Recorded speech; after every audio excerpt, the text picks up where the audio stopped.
Welcome to NS news. నేను సుమా. ముందుగా బులెటిన్లో హెడ్లైన్స్. భారత కమ్యూనిస్ట్ పార్టీ 100వ ఆవిర్భావ దినోత్సవం సందర్భంగా గురువారం రోజున గ్రామాన సిపిఐ జెండాలని ఆవిష్కరించారు. అనంతరం పార్టీ నాయకులతో కలిసి ఇందుర్తి పార్టీ కార్యాలయం ముందు కేక్ కట్ చేసి స్వీట్లు పంపిణీ చేసి ఘనంగా వేడుకలు నిర్వహించారు.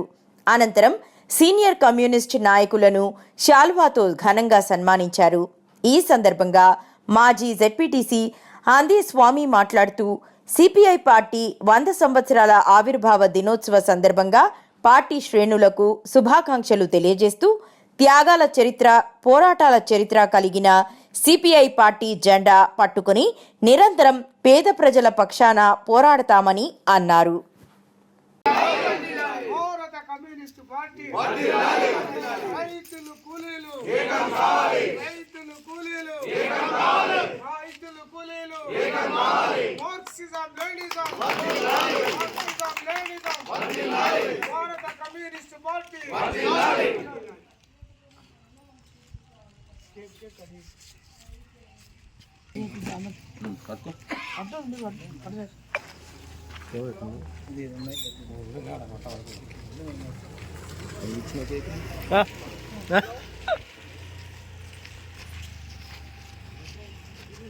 భారత కమ్యూనిస్ట్ పార్టీ వర్ధిల్లాలి.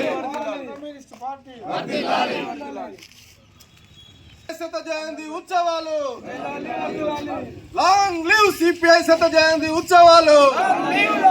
లాంగ్ లివ్ సిపిఐ శత జయంతి ఉత్సవాలు.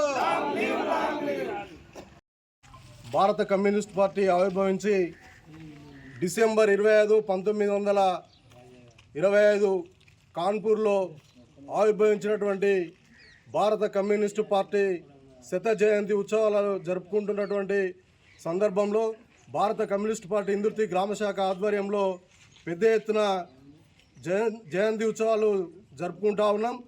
ఇది సమసమాజ స్థాపన కోసం, పేద ప్రజల అభ్యున్నతి కోసం ఆనాడు కాన్పూర్లో ఆవిర్భవించినటువంటి కమ్యూనిస్ట్ పార్టీ అనేక పోరాటాలు చేస్తూ ఈ దేశంలో నిలదొక్కుని ఏ పార్టీకి లేనటువంటి చరిత్ర ఈ ఎర్ర జెండా పార్టీకి ఉన్నది. పేదలు, బడుగు, బలహీన వర్గాల అభ్యున్నతి కోసం అనేక పోరాటాలు.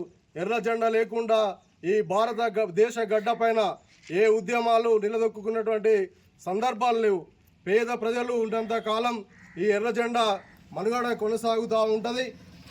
ఆనాడు ఉన్నటువంటి వెట్టి చాకిరి విముక్తి కోసం, ఆనాడు పేదల ప్రజల పైన జరుగుతున్నటువంటి ఆకృత్యాలను, అన్యాయాలను ఎదిరించడం కోసం ఆనాడు పార్టీ ఆవిర్భవించి నేటికి అనేక ఆటుపోట్లు ఎదుర్కొంటూ పేద ప్రజల కోసం నిలదొక్కున్నటువంటి ఎర్ర జెండా అనేక భూ పోరాటాలు చేసి పేదలకు ఈ రాష్ట్రంలో 10,000 ఎకరాల భూమిని పంచినటువంటి చరిత్ర. ఆనాడు తెలంగాణ సాయుధ రైతాంగ పోరాటం నుండి నేడు జరిగినటువంటి తెలంగాణ పోరాటం, మలిదేశ పోరాటంలో కూడా సిపిఐ కమ్యూనిస్ట్ పార్టీ పడబదింపని పోరాటాల ఫలితంగా ఈనాడు తెలంగాణ ఏర్పాటు కావడం అది హర్షించదగ్గ విషయం. కానీ ఈరోజు జరుగుతున్నటువంటి ప్రజలు అనుసరిస్తున్నటువంటి విధానాల వల్ల ఈరోజు కూడా పేదలకు ఎలాంటి అభివృద్ధి నోసుకున్నటువంటి పరిస్థితి ఉంది. ఏదేమైనా ఈనాడు శత జయంతి ఉత్సవాలను పురస్కరించుకొని మరింత బలోపేతమైనటువంటి కమ్యూనిస్ట్ పార్టీ ఉద్యమాలకు బాటలు వేస్తూ పేద ప్రజల కోసం నిరంతరం పోరాటాలు చేయడం కోసం సన్నద్ధమవుతా ఉన్నాం. అదేవిధంగా ఏదేమైనా పేదల కోసం, వారి హక్కుల కోసం నిరంతరం పోరాటం చేస్తూ ఆనాడు స్వతంత్ర సమరయోధులు కావచ్చు, తెలంగాణ ఉద్యమంలో అశువులు బాసినటువంటి అమరవీరుల సాక్షిగా ఈ ఎర్ర జెండా ఎరిపెక్కుతూనే ఉంటుంది. వారి యొక్క అందించినటువంటి త్యాగాలను మున్ముందుకు తీసుకుపోయి కమ్యూనిస్టు పార్టీ ఎర్ర జెండా నీడ కింద పేద ప్రజల పక్షాన నిరంతరం పోరాటం చేస్తూ ఈ కమ్యూనిస్ట్ పార్టీ మరింత ఎరిపెక్కి ఈ పేద ప్రజల కోసం పనిచేస్తుందని తెలియజేస్తూ ఈ అవకాశం ఇచ్చిన మీకు అందరికీ ధన్యవాదాలు తెలియజేస్తాం. డిసెంబర్ 26 శత దినోత్సవ సందర్భంగా ఇది అమెరికాలోని చికాగో నగరంలో ఆనాటి కూలీల సందర్భంగా వాళ్ళ రక్తంతో ఎత్తినటువంటి ఈ జెండా ఇప్పటికి కూడా ఆనవాయితీగా డిసెంబర్ 26 నాడు జరుపుకుంటూ ఉన్నాం మనం. ఈ డిసెంబర్ 26 బడుగు బలహీన వర్గాల అభ్యున్నతికి అందరూ అప్పటి కూలీలు పని దినాలు చాలా 12 గంటలు 18 గంటలు చేస్తున్నప్పుడు ఆ టైంలో పుట్టిన పిల్లవాళ్ళకి తండ్రి కూడా తెలియకపోయేది. అలాంటి సందర్భంలో ఎరుపెక్కినటువంటి ఈ జెండా ఇప్పటి వరకు కూడా కంటిన్యూగా మనం జరుపుకుంటూ ఉన్నాం. ఇదేంటంటే మనము అందరం సమిష్టిగా కృషి చేసి మన పార్టీ బలోపేతానికి కృషి చేయాలని ఈ సందర్భంగా ఈనాటి వచ్చినందుకు అందరికీ ధన్యవాదాలు చెప్పుకుంటూ ముగిస్తున్నాను. ఈరోజు భారత కమ్యూనిస్ట్ పార్టీ ఆవిర్భావ దినోత్సవ శుభాకాంక్షలు మీ అందరికీ తెలుపుతూ, ముఖ్యంగా భారత కమ్యూనిస్ట్ పార్టీ భారత గడ్డపైన పుట్టి 100 సంవత్సరాలు నడుస్తున్నటువంటి పరిస్థితి. మరి భారతదేశంలో ఈ 100 సంవత్సరాల చరిత్ర ఏ పార్టీకి కూడా లేదని మీ అందరికీ మనవి చేస్తున్నాను.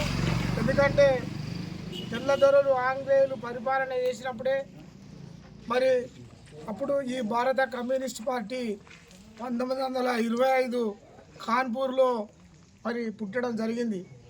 మరి ఏదో కలర్ జెండాలతో కాదు, ఆనాడు కార్మికుల రక్తంలో, కార్మికుల పోరాటంలో బలైనటువంటి కార్మికుల రక్తంలో ముంచి ఎత్తినటువంటి ఎర్ర జెండాకు ఇప్పుడు 100 సంవత్సరాలు నడుస్తున్నటువంటి పార్టీ.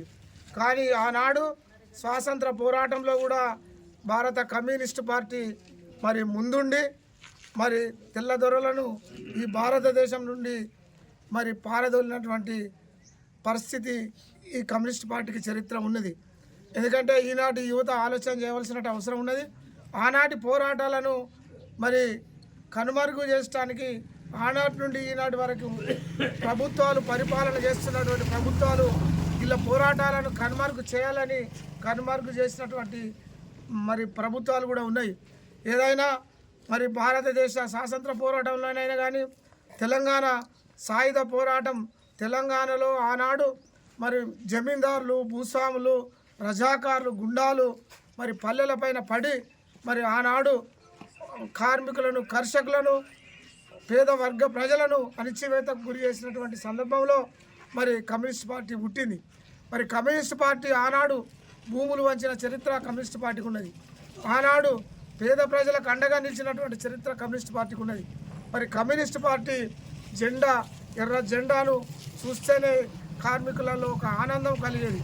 మరి ఈనాడు రంగురంగుల జెండాలు వచ్చి మరి అధికార పార్టీలుగా మరి రాష్ట్రంలో కానీ దేశంలో కానీ అధికారాలు చెలాయిస్తున్నాయి. ఎందుకంటే కమ్యూనిస్ట్ పార్టీ మరి ప్రభుత్వాలు లేకపోవచ్చు, ప్రజల పక్షాన పోరాటం చేసే శక్తి ఉన్నది. ప్రజలు ఎన్నుకోబడితే మరి ప్రజాప్రతినిధులుగా ఎన్నుకుంటారు, లేకుంటే పోరాటాలు చేయడానికి కూడా సిద్ధంగా ఈ కమ్యూనిస్ట్ పార్టీ ఉంటుంది. మరి ఈనాటి యువత కూడా ఆలోచన చేయవలసినటువంటి అవసరం ఉన్నది. ఈ 100 చరిత్ర కలిగినటువంటి పార్టీ ఈ దేశంలో కానీ రాష్ట్రంలో కానీ ఏ పార్టీ ఉన్నదో ఒకసారి పునరాలోచన చేసుకొని కమ్యూనిస్ట్ పార్టీలను ఆదరించి ఎర్ర జెండా పార్టీలను ఈ రాష్ట్రంలో కానీ దేశంలో కానీ మరి మనకు అండగా నిలుపుకుంటే మరి మన సమస్యలు పరిష్కారమయ్యే ఆలోచన ఉంటుంది కనుక రానున్నటువంటి కాలంలో మరి